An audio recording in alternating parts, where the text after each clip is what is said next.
Bismillahirrahmanirrahim. Assalamualaikum warahmatullahi wabarakatuh.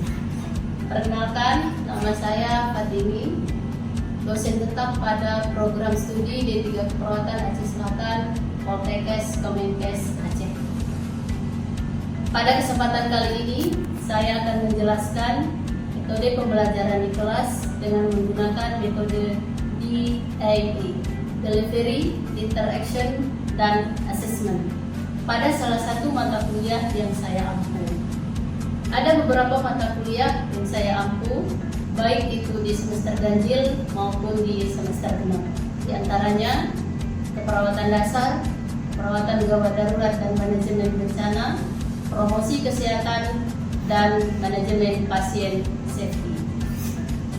Sebelum kita masuk ke suasana pembelajaran di kelas, saya akan menjelaskan deskripsi mata kuliah yang saya ampu. Salah satunya adalah keperawatan dasar. Berikut merupakan rencana pembelajaran semester atau RPS mata kuliah keperawatan dasar. Identitas mata kuliah, nama mata kuliah keperawatan dasar, kode mata kuliah WAT 4115, jumlah SKS 5 SKS, 3 SKS teori, dan 2 SKS praktikum. Diberikan pada semester 2 atau semester genap dengan diampu oleh 4 orang dosen pengajar. Adapun kompetensi yang diinginkan pada mata kuliah ini adalah mampu memahami konsep keperawatan dasar. Dengan deskripsi mata kuliah menguraikan tentang konsep, prinsip, dan proses serta teknik dan prosedur pemenuhan kebutuhan dasar manusia yang meliputi kebutuhan bio, psiko, sosio, kultural, dan spiritual. Penerapan proses keperawatan dilaksanakan berdasarkan kebutuhan dasar tersebut. Dengan tujuan, setelah menyelesaikan mata kuliah ini, mahasiswa diharapkan mampu menjelaskan konsep dasar kebutuhan manusia, menjelaskan kebutuhan oksigen, menjelaskan kebutuhan cairan dan elektrolit, menjelaskan kebutuhan nutrisi, menjelaskan kebutuhan eliminasi, menjelaskan kebutuhan aktivitas, menjelaskan kebutuhan istirahat tidur, menjelaskan keseimbangan suhu tubuh, menjelaskan kebutuhan seksualitas, menjelaskan kebutuhan rasa aman dan nyaman, menjelaskan kebutuhan rasa cinta dan memiliki, menjelaskan konsep kebutuhan harga diri, dan menjelaskan konsep kebutuhan aktualisasi diri. Faktor-faktor yang mempengaruhi pemenuhan kebutuhan, mendemonstrasikan modalitas keperawatan, menjelaskan kebutuhan tubuh terhadap cairan dan elektrolit, mendemonstrasikan prosedur pemenuhan kebutuhan nutrisi, mendemonstrasikan prosedur pemenuhan kebutuhan aktivitas atau mobilisasi, menjelaskan konsep termoregulasi keseimbangan suhu tubuh, mendemonstrasikan prosedural manajemen stres, dan mendemonstrasikan prosedural mencuci tangan aseptik dan antiseptik serta menggunakan alat pelindung diri. Adapun bahan kajian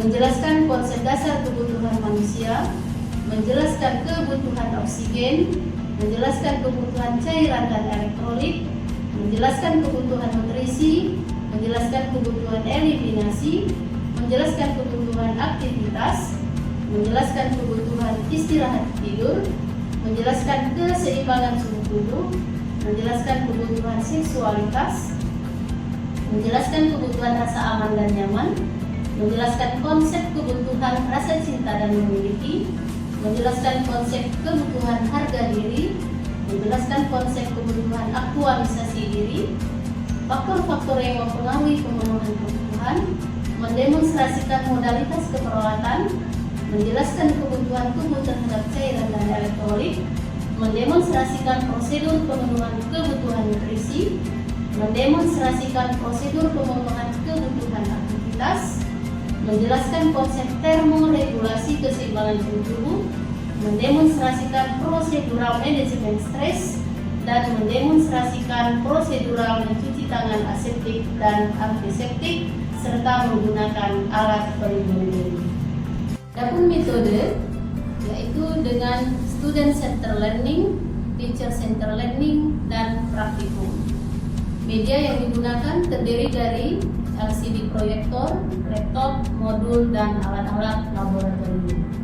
Dengan sistem evaluasi terdiri dari teori 50% dan praktikum 50%.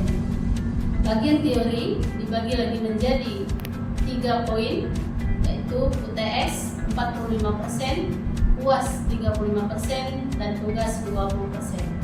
Serta bagian praktikum dibagi menjadi 3 poin, yaitu prosedur tindakan 40%, ujian praktikum 40%, dan laporan 20%, sehingga total persentase penilaian menjadi 100%. Berikut merupakan referensi yang digunakan dalam proses pembelajaran, terdiri dari Fundamental of Nursing, buku ajar Fundamental Keperawatan, Clinical Nursing Skill, seri keterampilan keperawatan dasar, keterampilan dasar praktik klinik, prosedur klinik keperawatan pada mata ajar kebutuhan dasar manusia, penuntun belajar keterampilan dasar, serta buku ajar kebutuhan dasar manusia, teori dan aplikasi dalam. Berikut merupakan cuplikan suasana pembelajaran di kelas. Selamat menyaksikan.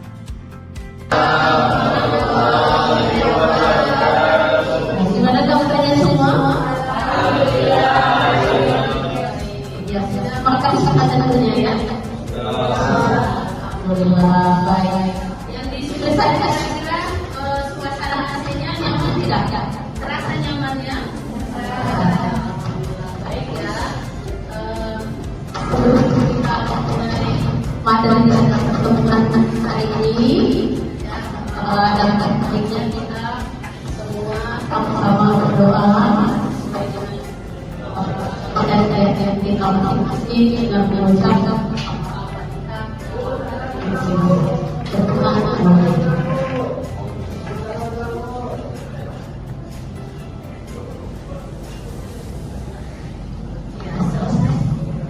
untuk absensi semua langsung disiapkan ya, yang langsung disiapkan untuk absensi masing-masing. Silakan.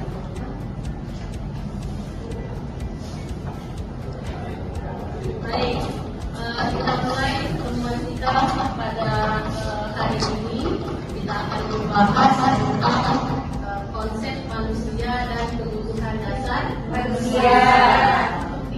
Sebelum kita lanjut ke pertemuan yang hari ini, aku mau tanya dulu, kira-kira ada yang masih ingat nggak bahwa pertemuan lalu kita sudah menjelaskan tentang apa?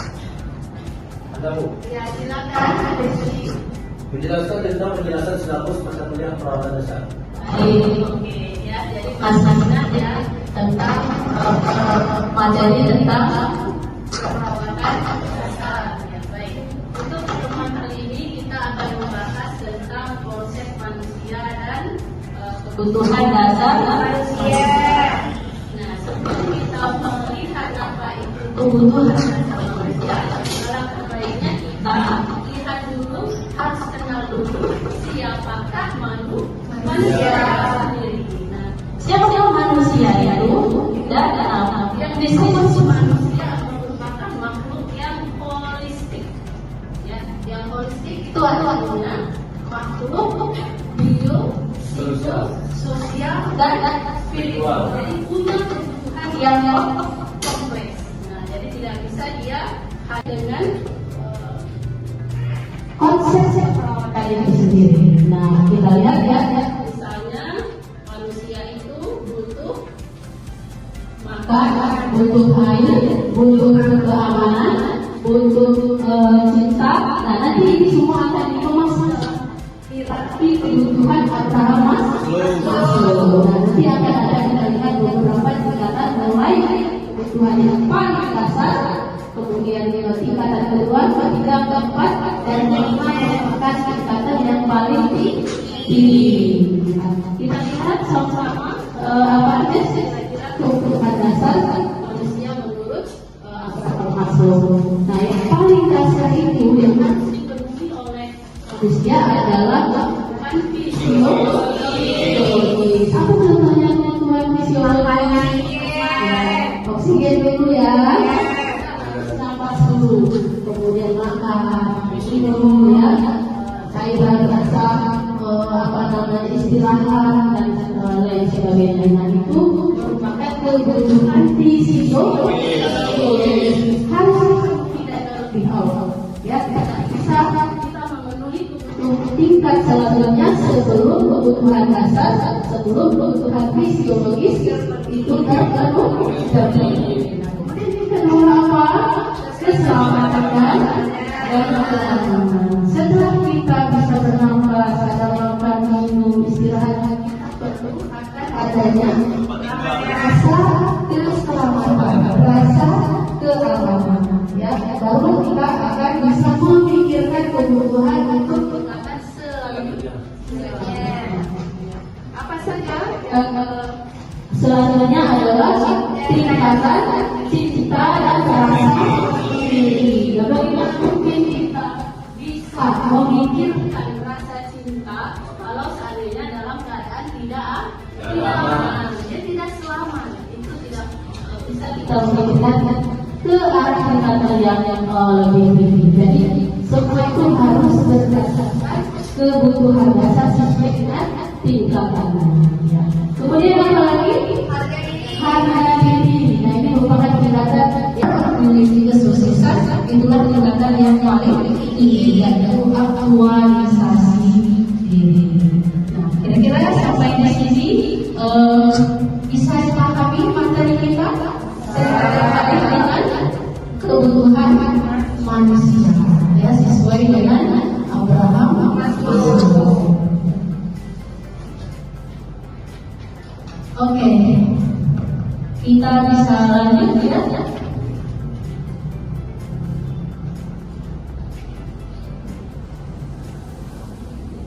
Nah, terus sebelum kita Ibu mau tanya dulu, kira-kira ada yang masih ingat atau sudah tersave tadi apa saja yang termasuk dalam kebutuhan manusia? Ada? Ya, silakan. Ada saya? Ya, silakan. Yang pertama itu adalah fisiologi, yang kedua adalah rasa aman, yang ketiga adalah sosial, yang keempat adalah penghargaan, yang terakhir adalah aktualisasi diri. Aktualisasi diri. Oke, bagus ya. Ada yang lain lagi yang bisa menyebutkan? Ada?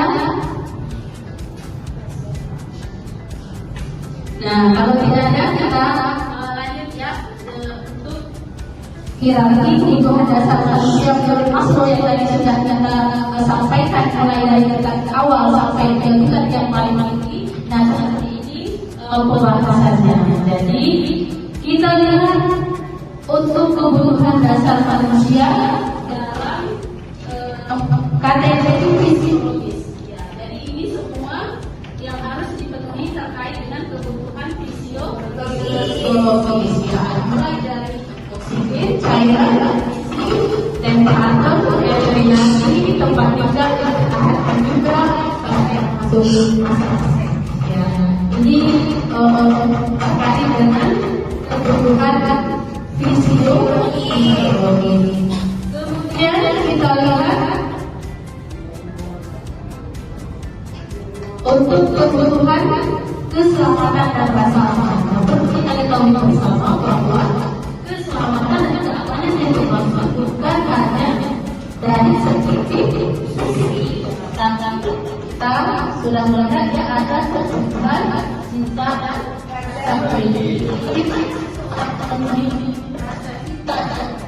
dan rasa memiliki tadi. Biasanya kita setelah memenuhi kebutuhan fisiologis yang berada di bawahnya, ya.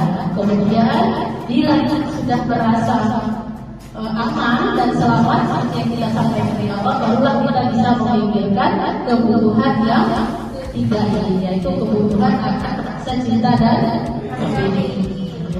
Selanjutnya ada kebutuhan ya, rasa cinta dan memiliki itu masih banyak ya kategorinya. Dan suka memberikan dan menerima cinta. Jadi cinta itu tidak kaya. Artinya jika seseorang ingin sampai ke tahap penghargaan atau harga diri, memenuhi kebutuhan dasar harga diri, maka komponen-komponen ini harus dimiliki. Jadi 2 di antaranya, 3 di antaranya, ataupun ya bisa jadi secara kompleks memang kategori ini sudah dimiliki oleh orang itu yang memang harganya ini sudah mencapai yang sempurna. Meskipun sebenarnya manusia ini yang terakhir sesuai dengan kira-kira yang berapa masuk apa yang terakhir adalah aktualisasi diri. Jadi kebutuhan akan pengakuan dari pihak luar, baik itu secara tertulis atau juga secara tidak tertulis. Semua itu akan kita dapatkan setelah kita memiliki atau juga mendapatkan merasakan aktualisasi diri. Mungkin ini ya yang bisa kita sampaikan pada pertemuan kali ini. Ya, ada yang mau ditanyakan silakan.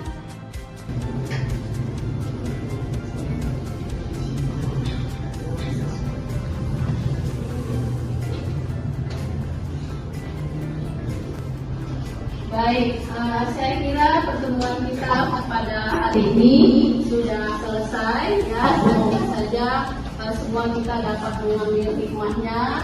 Untuk pertemuan yang akan datang, kita coba bahas tentang kebutuhan yang pertama, yaitu kebutuhan tentang kebutuhan dasar tentang fisiologis.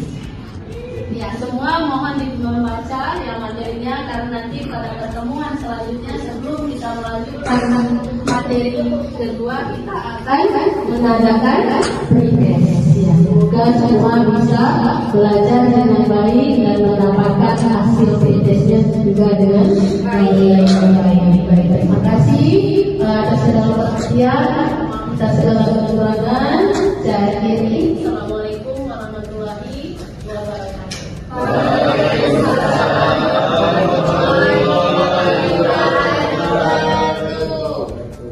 Demikian penyampaian PDD UKTPT atau pernyataan diri dosen dalam unjuk kinerja Tridharma Perguruan Tinggi bidang pengajaran. Terima kasih. Assalamualaikum warahmatullahi wabarakatuh.